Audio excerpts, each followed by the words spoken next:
Hello student, good morning. आज हम लोग कक्षा 10 की पाठ्य पुस्तक जीव विज्ञान अर्थात बायोलॉजी में जैव प्रक्रम लाइफ प्रोसेसेस चैप्टर में आज मनुष्य में पोषण अर्थात न्यूट्रिशन इन ह्यूमन बीइंग,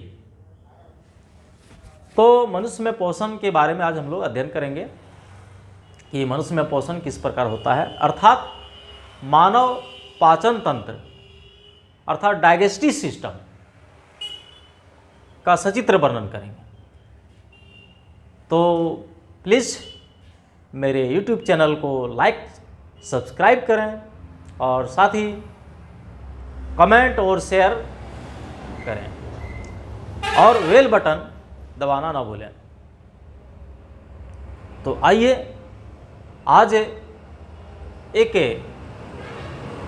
यानी बहुत इम्पोर्टेंट, बहुत ही अद्भुत चीज़ मैं बताने जा रहा हूँ, और यह इम्पोर्टेंट जो है एक भोजन की यात्रा से शुरुआत करता है। भोजन की जो यात्रा है अर्थात हमारा जो मुंह है ये बुलंद दरवाज़ा है, यानी बुलंद करते हैं, भोजन को लेते हैं मुंह में, बुलंद करते हैं उसको, और साथ ही यानी जहाँ से यानी भोजन का बहिष्करण होता है उसको इंडिया गेट कहते हैं। तो आइए भोजन की यात्रा की शुरुआत करते हैं बुलंद दरवाज़ा से इंडिया गेट तक। तो आइए सर्वप्रथम देखते हैं कि मनुष्य में पोषण अर्थात मानव पाचन तंत्र डाइजेस्टिव सिस्टम का एक डायग्राम नामांकित चित्र जो है स्पष्ट झलक रहा है कि मुख गुहा है, ग्रसिका है, यकृत या लीवर भी कहते हैं, पित्ताशय है, आमाशय है, अग्नाशय है, ग्रहणी है, बड़ी आंत है, छोटी आंत है, और ये अपेंडिक्स या परिशोषिका है, और अंतिम में गुदाद्वार है। तो आइए मैं शुरुआत करता हूँ भोजन की यात्रा को लेकर के। तो यानी मनुष्य में भोजन का जो अंतर्ग्रहण होता है, पाचन होता है, अर्थात डाइजेशन होता है, यानी जिसको बोलते हैं अंतर्ग्रहण। जैसे भोजन में यानी मुंह में ले लिए, ये क्या कर रहे हैं, यानी मुख के माध्यम से संपादित होता है भोजन का अंतर्ग्रहण।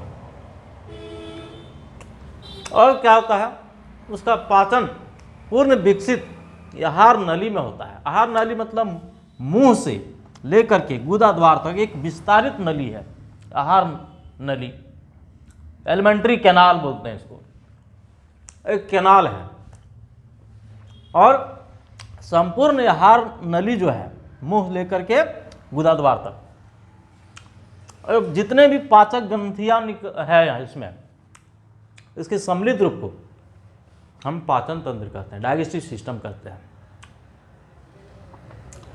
मनुष्य के पाचन तंत्र के भाग हैं मुख, आमाशय, छोटी आंत जिसे हम क्षुद्रांत्र भी कहते हैं, यानी स्मॉल इंटेस्टाइन, बड़ी आंत जिसे हम बृहदांत्र कहते हैं, यानी लार्ज इंटेस्टाइन, और पाचन में सहायक प्रमुख ग्रंथियां,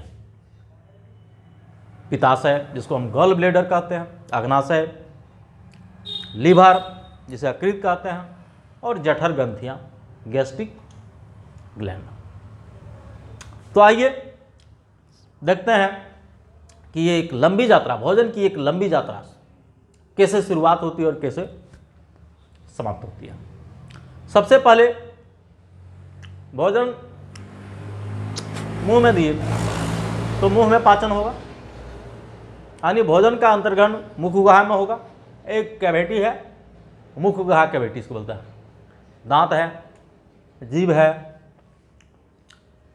तो भोजन को दांतों की सहायता से क्या करते हैं, छोटे छोटे यानी महीन टुकड़ों में तोड़ते हैं, और लार में जो एंजाइम पाया जाता है जिसको हम टाइलिन या लार एमिलेस कहते हैं, ये क्या करता है, भोजन के कार्बोहाइड्रेट को यानी तोड़ता है, यानी सरल अणुओं में तोड़ता है, ग्लूकोज को सरल अणुओं में यानी माल्टोज में बदल देता है। यहाँ पे देखते हैं कि कार्बोहाइड्रेट को तोड़ करके माल्टोज में बदल देता है, यानी सरल अणुओं में तोड़ देता है। और इसके बाद भोजन सीधे अमाशय में जाता है।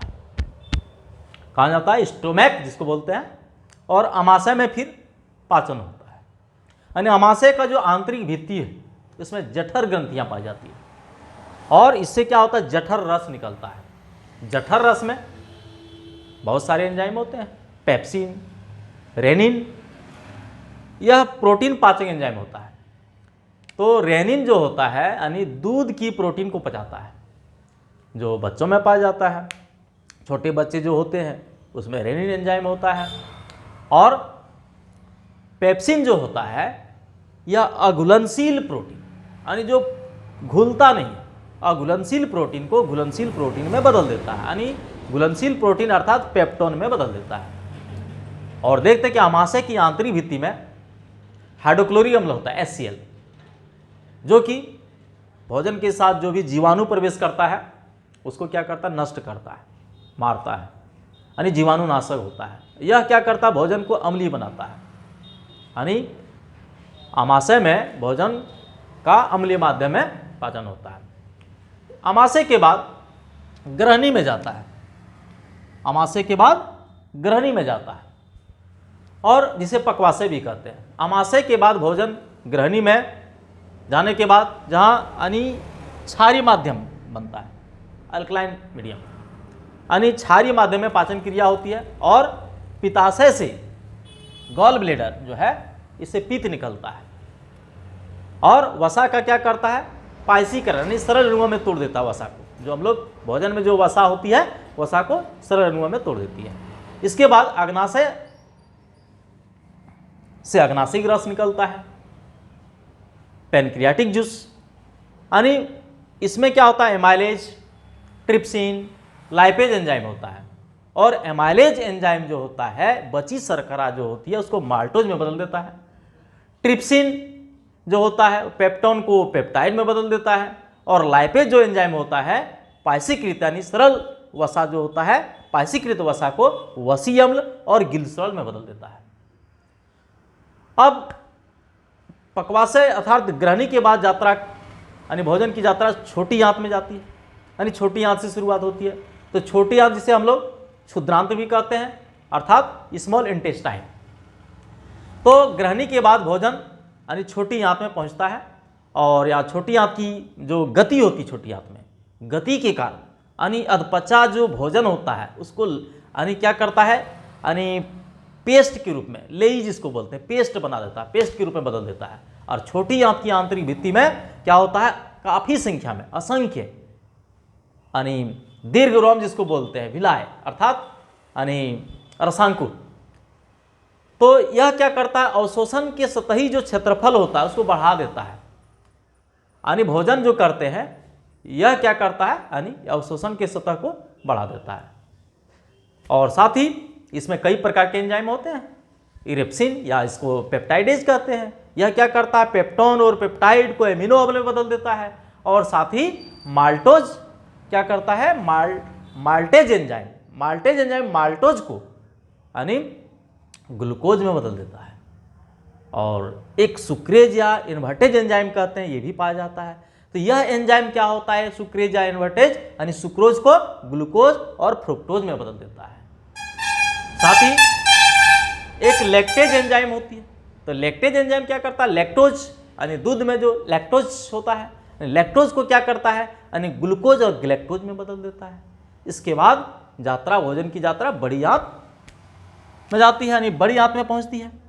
तो बड़ी आंत, इसमें क्या होता है, केवल जल का अवशोषण होता है बड़ी आंत में, और अधपचा भोजन यानी गुदाद्वार के द्वारा यानी जिसको बोलते हैं इंडिया गेट के द्वारा बाहर निकल जाता है। और साथ ही इसमें म्यूकस आंत्र रस भी होता है, इसके कारण भोजन यानी वह जो है एक प्रकार का आसानी होती है। और साथ ही सेल्यूलोज, और सेल्यूलोज जो होता है यानी रुक्षांश में सेल्यूलोज होता है, रुक्षांश हमारे भोजन में प्रवेश करता है, वह जो यानी गुदा द्वार द्वारा यानी मल को विसर्जन करने में सहायता करता है। इस प्रकार यानी कि भोजन की यात्रा हुई यानी मुख गुहा से लेकर के गुदा द्वार तक, बुलंद दरवाजा से लेकर इंडिया गेट तक। इस प्रकार यानी जितने भी शरीर में अंग है ये सब भूमिका निभाते हैं। धन्यवाद आज का क्लास, और प्लीज़ मेरे YouTube चैनल को लाइक सब्सक्राइब करें, बेल बटन दबाना ना भूलें, और साथ ही अगर अच्छा लगे तो शेयर करना ना भूलें, कमेंट भी लिखें। धन्यवाद। और यानी YouTube में सर्च करें धीरेन्द्र कुमार भारती नाम से सर्च करें हिंदी में लिख करके, तो सारा वीडियो आपको मौजूद मिलेंगे। Okay, bye bye.